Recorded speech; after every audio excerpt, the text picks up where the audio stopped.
हरे कृष्ण। हम लोग पढ़ने जा रहे हैं राजनीति विज्ञान समग्र अध्ययन। इसका हम चैप्टर वो इंडियन थिंकर पढ़ने जा रहे हैं। इसमें चैप्टर 1 पढ़ेंगे अभी हम, धर्मशास्त्र। तो एक बार हम समझ लेते हैं। तो ये मिश्रा सर की बुक है। इसमें 10 की 10 यूनिट पूरी अच्छे से कवर करवाई गई। तो यूजीसी नेट और हमारे जितने भी एग्जाम हैं ना, सबके लिए बहुत रेलिवेंट है। तो इसमें क्या क्या है देखिए, मैं एक बार दिखा देती हूँ। पहली यूनिट है राजनीतिक अवधारणा कंसेप्ट। सेकेंड है राजनीतिक विचारक, ये वेस्टर्न थिंकर हैं, ठीक है। और से थर्ड है फिर ये भारतीय राजनीतिक विचारक, इंडियन थिंकर, जो हम अब शुरू करने जा रहे हैं। फोर्थ यूनिट है तुलनात्मक राजनीति विश्लेषण, वेस्टर्न पॉलिटिकल एनालिसिस। अंतर्राष्ट्रीय संबंध, इंटरनेशनल रिलेशन। नेक्स्ट है भारत की विदेश नीति, फॉरेन पॉलिसी। नेक्स्ट है भारत में राजनीतिक संस्थाएं, पॉलिटिकल इंस्टीट्यूशन। और नेक्स्ट है भारत में राजनीतिक प्रक्रियाएं, पॉलिटिकल प्रोसेस। लोक प्रशासन, पब्लिक एडमिनिस्ट्रेशन। भारत में शासन विधि तथा लोक नीति, पब्लिक पॉलिसी, है ना। तो ये है 10 यूनिट। ये हमारा सारा एग्जाम का सारा सिलेबस कवर करती हैं जितनी भी यूनिट्स हैं। तो इसे हम एक एक करके सारे पढ़ेंगे, ठीक है। जितने भी एग्जाम है, जैसे यूजीसी नेट हो गया, सबसे मेन तो है ही वो 10 यूनिट। और उसके अलावा यूपीएससी है, यूपीजीडीसी है, या फिर जितने भी हमारे टोटल एग्जाम्स हैं। यूपीजीटी का तो उससे तो बहुत ज़्यादा ही सिलेबस है इसका। और इसके अलावा यूपीजीआईसी, जितने भी एग्जाम है जिनमें सिविक्स आता है, सिविक्स से जुड़े क्वेश्चन आते हैं, ठीक है। तो हमारा पहला चैप्टर है धर्मशास्त्र। तो क्या समझते हैं आप सब लोग धर्म से, है ना। धर्म का क्या अर्थ है, धर्मशास्त्र पढ़ रहे हैं हमारा पहला चैप्टर। इसके बाद इसी से कनेक्टेड होकर के हमारे नेक्स्ट चैप्टर आएगा कौटिल्य का।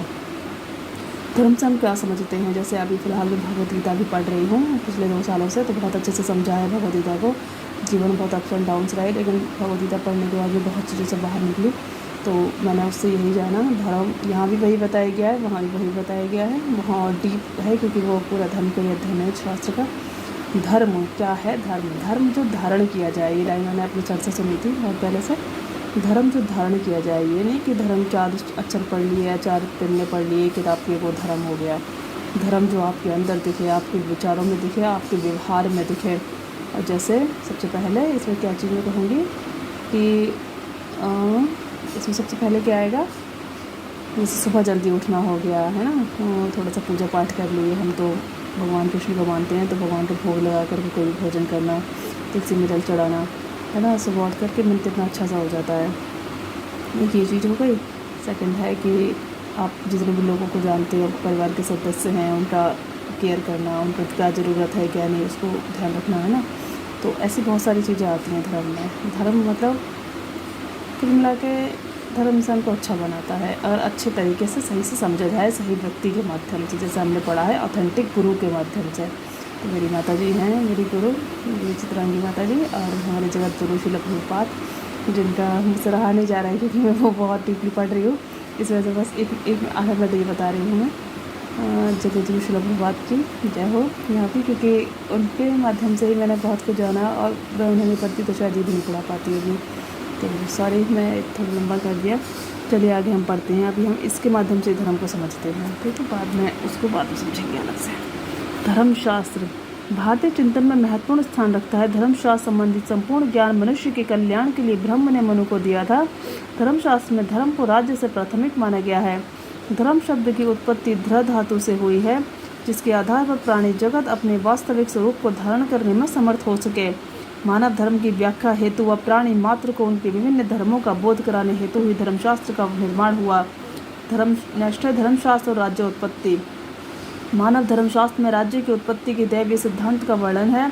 मनु के अनुसार संसार में राज्य के न होने पर बलवानों के डर से प्रजाओं में व्याप्त सुरक्षा के कारण संपूर्ण संसार को रक्षा के लिए ईश्वर ने राजा की सृष्टि की। राजा को ईश्वर ने इंद्र, वायु, यम, सूर्य, अग्नि, वरुण, चंद्रमा व कुबेर का सारभूत अंश लेकर बनाया है। राजा का प्रभाव अक्षुण्य है। नेक्स्ट है साधारण मनुष्य मानकर राजा के पद पर प्रतिष्ठित बालक का भी अपमान नहीं करना चाहिए, क्योंकि वह भी मनुष्य के रूप में स्थित दैवी शक्ति का ही प्रतिनिधि है। मनु ने राजा की दिव्यता को शक्ति के बजाय कर्तव्य के विभिन्न पक्षों से जोड़ा है। इसे शासक के लोक कल्याणकारी दायित्वों की पवित्रता के रूप में परिभाषित कर दिया है। नेक्स्ट धर्मशास्त्र में दंड नीति। मनु ने धर्म के 10 लक्षण बताए हैं। धैर्य, क्षमता, संयम, अस्त्य, शौच, शुद्धता, इंद्रिय निग्रह, विवेकशीलता, विद्या, सत्य, वाच्य व क्रोध। नेक्स्ट धर्मशास्त्र का उद्देश्य मानव के विभिन्न धर्मों की व्याख्या व शांति का पथ प्रदर्शन है। मनुष्य की असुरीय प्रवृत्तियों का दमन करने हेतु दंड नीति की आवश्यकता हुई। दंड का प्रयोग सम्यक होना चाहिए। दंड का सृजन ईश्वर ने स्वयं किया है। दंड का उद्देश्य धर्म की रक्षा है। नेक्स्ट है यहाँ पे मनु ने 4 प्रकार के दंडों का उल्लेख किया है। वाक दंड, धिग दंड, अर्थ दंड, भौतिक दंड। नेक्स्ट राज्य का सप्तांग सिद्धांत। धर्मशास्त्र में राज्य की सावयवी प्रकृति की कल्पना की गई है। जिस तरह से मनुष्य के शरीर के विभिन्न भाग महत्वपूर्ण हैं, उसी तरह राज्य में विभिन्न अंगों का महत्व होता है। राज्य के 7 तत्व अंग हैं। इन सभी का महत्व क्रमिकता में है, किसी भी अंग को नकारा नहीं जा सकता। ये 7 तत्व हैं: स्वामी या राज्य, कोश, दंड, मंत्री या मात्य, दंड, पुरी या दुर्ग, मित्र, राष्ट्र। मनु के अनुसार ये सभी तत्व परस्पर निर्भर हैं। इनमें से प्रत्येक तत्व दूसरे पर निर्भर है, प्रत्येक राज्य के लिए अत्यावश्यक है। मनु ने एक कल्याणकारी राज्य का समर्थन किया तथा अर्थव्यवस्था पर राज्य के नियंत्रण की भी बात की, जिससे संपत्ति का प्रयोग राज्य के हित में हो सके। नेक्स्ट है धर्मशास्त्र के सामाजिक विचार। धर्मशास्त्र में तत्कालीन वर्ण व्यवस्था का समर्थन किया गया। राजा का मूल उद्देश्य वर्ण व्यवस्था को बनाए रखना। राजा से अपेक्षा की गई थी कि वह प्रत्येक वर्ण के सदस्य द्वारा उससे निर्धारित कर्तव्यों के पालन का सुनिश्चित करे। वर्ण संकटता से समाज की रक्षा करना वह राजा का कर्तव्य था।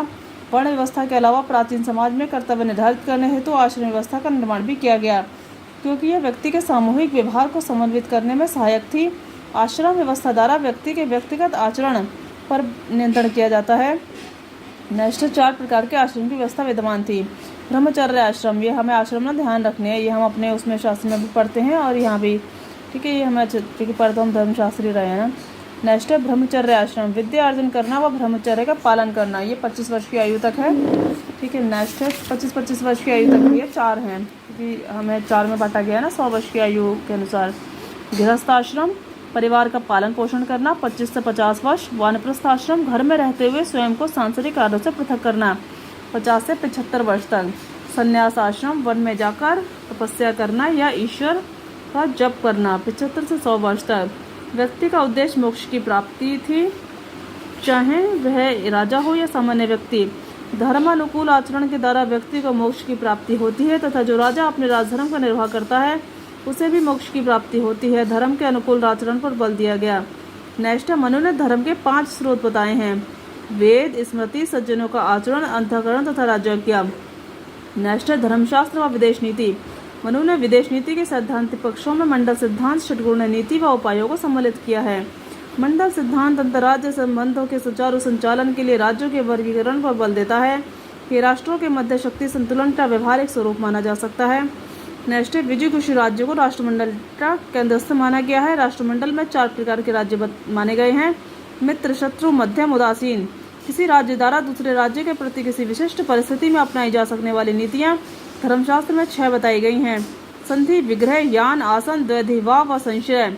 मंडल सिद्धांत के दूसरे राज्य को अपने पक्ष में करने हेतु 4 उपाय पर भी बल दिया गया है: साम, दाम, दंड, भेद। विदेश नीति के संचालन में दूत व्यवस्था व गुप्तचर व्यवस्था को महत्वपूर्ण माना गया है। अनुरक्त, चतुर, तीव्र स्मरण शक्ति युक्त, देश व काल के अनुरूप निर्भय व वाक्पटु दूत को मनु ने श्रेष्ठ दूत के रूप में स्वीकारा है। मनु ने 5 प्रकार के गुप्तचर पर बल दिया है: कापरेक, तापस, उदासीस्थ, संन्यास धर्म से पतित। गृहपति, जो कृषि के स्थान पर गुप्त चर्चा करे, मतलब गृहपति जो मतलब चीज़ें पता करके लाए, क्या व्यवस्था चल रही है, क्या चल रहा है, उसमें क्या बेहतर किया जा सकता है, ये सारी चीज़ें हैं ना। और व्यापारी। नेक्स्ट है कर व्यवस्था संबंधी नियम। मनु ने राजा द्वारा उचित मात्रा में कोष संचय की आवश्यकता पर बल दिया है। धर्मशास्त्र में करारोपण संबंधी निम्न नियम बताए गए हैं: राजा द्वारा प्रजा से न्यायपूर्ण तरीके से और कर के लिए नियुक्त अधिकारी के माध्यम से वार्षिक कर प्राप्त किया जाना चाहिए। नेक्स्ट है व्यापारियों से खरीद, बिक्री, मार्ग, व्यय, लाभ आदि पर विचार विमर्श के माध्यम से ही कर की दर निर्धारित करनी चाहिए। नेक्स्ट है राजा को कर के रूप में पशु, स्वर्ण का 50वां भाग व धान्य का 6वां, 8वां व 12वां भाग ग्रहण करना चाहिए। नेक्स्ट है वृक्ष, मांस, शहद, घी, गंध, औषधि, फूल, फल, पत्ता, शाक, घास, मिट्टी से निर्मित बर्तन व पत्थर से बनी वस्तु का 6वां भाग कर के रूप में ग्रहण किया जाना चाहिए। नेक्स्ट है राजा द्वारा आपातकाल में भी वेद पाठी ब्राह्मण से कर नहीं लिया जाना चाहिए। राज्य के कारीगर, बढ़ई, लोहार आदि अति निर्धन व्यक्तियों पर राज्य द्वारा किसी प्रकार का कर भार नहीं डाला जाना चाहिए। इसके स्थान पर राजा को उनसे 1 दिन का अतिरिक्त कार्य लेना चाहिए। ये काफ़ी सारे अच्छे नियम है। देखिए इन नियमों के अनुसार चला जाए ना तो प्रशासन को बहुत अच्छा बनाया जा सकता है। ये सब यहाँ बताने की कोशिश की गई है। अधिक लाभ के लालच में प्रजा पर किसी भी परिस्थिति में कर का अधिक भार नहीं डाला जाना चाहिए। आलोचना है, नेक्स्ट क्रिटिक तो होता ही है सबका। मनु द्वारा समाज के वर्णों में विभाजन तार्किक व उचित प्रतीत नहीं होता। मनु ने राजा को ईश्वर से भी सर्वोच्च सत्ता के रूप में चित्रित किया। यह राजा निरंकुशवादी न्यायवादी प्रतीत होता है क्योंकि उस पर किसी भी प्रकार के प्रतिबंध नहीं है। मनु द्वारा वर्णित राज्य की दैवीय उत्पत्ति का सिद्धांत तार्किक प्रतीत नहीं होता। मनु ने व्यक्तियों के कर्तव्य व धर्म पर बल दिया है, स्वतंत्रता व अधिकारों पर नहीं। निष्कर्ष, उपरोक्त आलोचना में मनु द्वारा व्यापक दृष्टिकोण की उपेक्षा की गई है। मनु के अनुसार राजा धर्म के नियंत्रण में तथा उसके अधीन होगा, वह निरंकुश नहीं हो सकता। राजा ईश्वर का अंश है, वह आदर्श पुरुष है। वर्ण व्यवस्था भी जन्म पर आधारित ना होकर कर्म पर आधारित है, अतः धर्मशास्त्र की व्याख्या व्यापक आधार पर की जानी चाहिए, ना कि आंशिक। ठीक है, व्यापक आधार पर मतलब थोड़ा सा डिटेल में ना, अच्छे से समझते हुए। ना होगा कर्म पर आधारित, जन्म पर आधारित ना होगा, कर्म पर आधारित है। ठीक है, तो अब इसका नेक्स्ट चैप्टर है कौटिल्य। ठीक है, कौटिल्य में हम ये थोड़ा सा जो बातें बताई गई हैं इसके बारे में पढ़ेंगे। जैसे कौटिल्य में नेक्स्ट क्या क्या है। अर्थशास्त्र की रचना स्वरूप, अर्थशास्त्र आप सभी जानते हैं, अर्थशास्त्र के रचयिता हैं कौटिल्य हमारे। अर्थशास्त्र चिंतन की परंपरा, ये जो 4 परंपराएं हैं, है ना। और क्या है इसमें, कौटिल्य का सप्ताह सिद्धांत, स्वामी कोश, दंडमित्र। मैं सोच रही थी कि इस चैप्टर को इसी में पढ़ा दूँ, लेकिन एक तो वीडियो लंबा हो जाएगा और थोड़ा सा चैप्टर है भी लंबा, ये कौटिल्य वाला थोड़ा सा समझते हुए फिर हम नेक्स्ट चैप्टर में इसे पढ़ेंगे। ठीक है, तो आप सभी का बहुत बहुत धन्यवाद मुझे सुनने के लिए। हरे कृष्ण। ठीक है, आगे से हम देखेंगे कि चैप्टर 1 ही में रखे हैं, 2 में रखे हैं।